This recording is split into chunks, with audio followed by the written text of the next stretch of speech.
In this session, we're going to talk about adding Google Analytics to your website.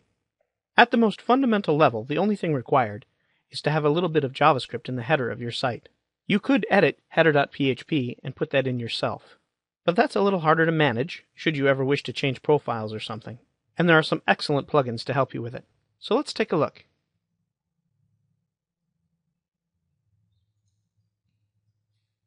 As you can see in the top right, there are 286 items returned searching for Google Analytics. So as you can imagine, there are a great many plugins that let you do things with Google Analytics.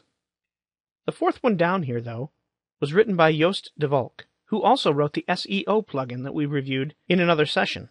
He has an excellent reputation for good code, so I'm going to go with his.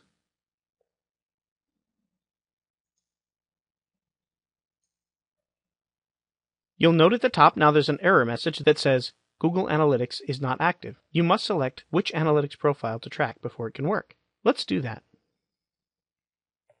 Now here we could choose to authenticate with Google so that our site and Google can talk to each other, or we could manually enter our own UA code. I'm going to authenticate with Google. I'm already logged into Google, so it knows who I am, and now I can choose to grant access or deny access. I'm going to grant. And now it knows what accounts I have available, so I simply have to choose one.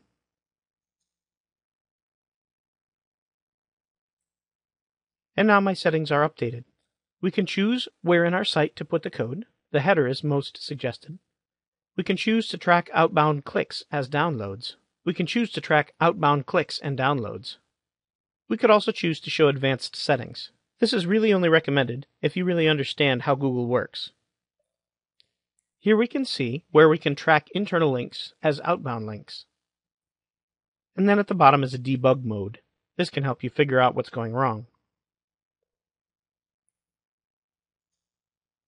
Now let's go to the front of our website, reload, and view source. And here we can see that the Google Analytics code is inserted.